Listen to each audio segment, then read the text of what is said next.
जोगबनी कस्बे का एक पुराना शिव मंदिर था। मंदिर के पीछे एक गहरा तालाब था जिसे लोग श्रापित तालाब कहते थे। जोगबनी कस्बे का पुराना शिव मंदिर, जिसके तल में एक गहरा श्रापित तालाब है, ग्रामवासियों की दबी आवाजों में चर्चा का विषय बना रहता है। इस तालाब को लेकर मान्यता है कि अमावस्या की रात जो भी इसमें उतरता है वह कभी लौट कर नहीं आता। यह कहानी सुनते ही ठंडक और सिहरन सबके दिलों में घर कर जाती है।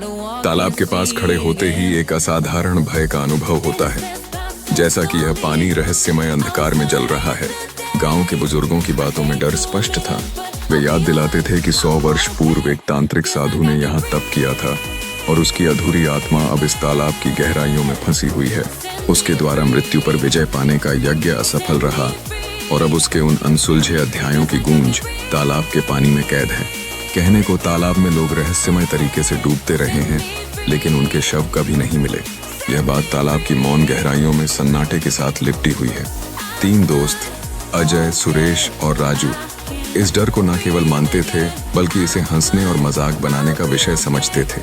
उन्होंने बुजुर्गों की चेतावनी को अनसुना करते हुए एक चुनौती स्वीकार की। जब तालाब इतना खतरनाक है तो हम आज रात यहाँ नहाएंगे। यह दर्जनों निगाहों के बीच गूंजा। उस रात अमावस्या की अमिश्रण शांति और ठंडक ने सब कुछ घेर लिया था।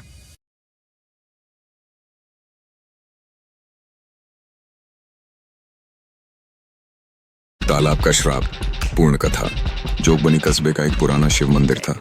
मंदिर के पीछे एक गहरा तालाब था जिसे लोग श्रापित तालाब कहते थे।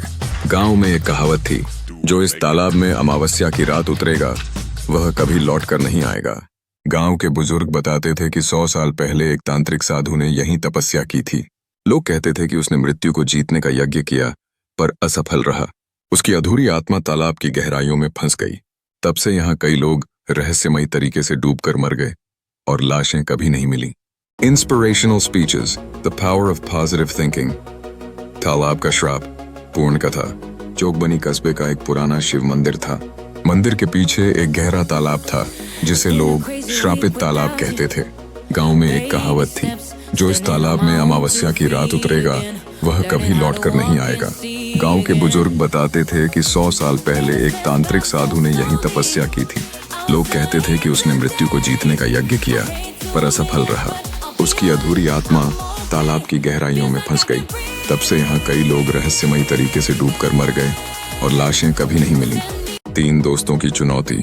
गांव में 3 दोस्त रहते थे, अजय, सुरेश और राजू। ये लोग निडर थे और भूत प्रेत की बातों पर हंसते थे।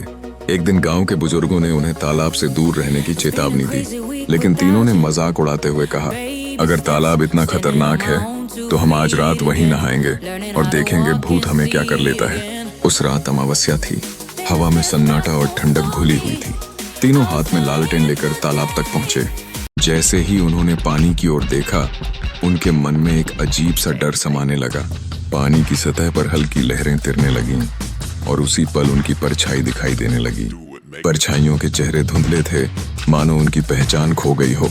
लेकिन सबसे डरावनी बात तो यह थी कि उनकी आंखें खून से लाल थीं, जैसे किसी बीते राज को समेटे हुए हों। सुरेश, जो हमेशा मजाक करने की आदत रखते थे, हंसते हुए बोले, अरे ये तो हमारी ही छवि है, डरने की क्या बात है। लेकिन उनके चेहरे पर खुशी का रंग पूरी तरह से गायब हो गया था। जैसे ही ये शब्द उनके मुंह से निकले, अचानक ठंडी हवा का एक झोंका गुजरा और उन्होंने महसूस किया कि परछाइयां खुद ब खुद हिलने लगीं। यह नजारा एक सुराग था कि जो उन्होंने देखा वह मात्र परछाई नहीं थी, बल्कि कोई अनजान शक्ति थी जो उन्हें घेर रही थी। वे तीनों दोस्त स्थिर खड़े रहे, जैसे समय थम गया हो। उनका दिल तेजी से धड़कने लगा और अचानक तालाब के पानी की गहराई में एक अजीब सी आवाज सुनाई देने लगी। जैसे ही उन्होंने तालाब में एक कदम रखा, पानी असामान्य रूप से बर्फ जैसा ठंडा लगने लगा। यह ठंड उनके भीतर एक असहज भावना पैदा कर रही थी। अचानक किसी ने फुसफुसाकर कहा, वापस चले जाओ, नहीं तो कभी लौट नहीं पाओगे। अजय ने वह आवाज सुनी, पर सुरेश और राजू को कुछ सुनाई नहीं दिया। उसकी धड़कनों में एक अनजानी आशंका थी। वह घबरा गया और बोला, तुमने सुना? लेकिन सुरेश और राजू हंस पड़े। तेरे कानों में भूत घुस गया है। उनके हंसने की आवाज में एक हल्का सा डर छिपा हुआ था, जैसे वे अपनी ही भविष्यवाणी को नकारने की कोशिश कर रहे हों। इस डरावने अनुभव ने दोस्ती की सीमाओं को भी चुनौती दी। क्या वे इस रहस्य से बाहर निकल पाएंगे या ये अंधेरी परछाइयां उनमें घुलकर उन्हें अपने साथ ले जाएंगी? यह सवाल उनके मन में खौफ और जिज्ञासा दोनों उत्पन्न कर रहा था। पानी का यह खौफ न केवल उनके लिए बल्कि उनकी दोस्ती के लिए भी एक परीक्षण बन गया था। क्या वे इस खौफनाक सच्चाई का सामना कर सकेंगे या हमेशा के लिए इस तालाब की सच्चाई की गहराई में डूब जाएंगे? आखिरी चीख। अजय ने दोनों को बचाने की कोशिश की, लेकिन तभी पानी में से एक सिरकटी लाश उभरी और उसे गले से पकड़कर गहराई में खींच ले गई। तीनों दोस्तों की चीखें अंधेरे में गूंज उठीं और फिर सब कुछ शांत हो गया। अगली सुबह गांव वालों ने तालाब किनारे जाकर देखा।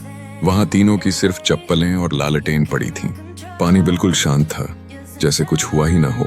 आज भी गांव वाले कहते हैं, अमावस्या की रात तालाब से तीनों की मदद के लिए चीखें आती हैं, और जो भी उन आवाजों की तरफ खींचता है वह कभी वापस नहीं लौटता। क्या आप चाहेंगे कि मैं इस कहानी में एक और ट्विस्ट डालूं, जैसे कि इन तीन दोस्तों की आत्माएं आज भी गांव वालों को डराती हैं?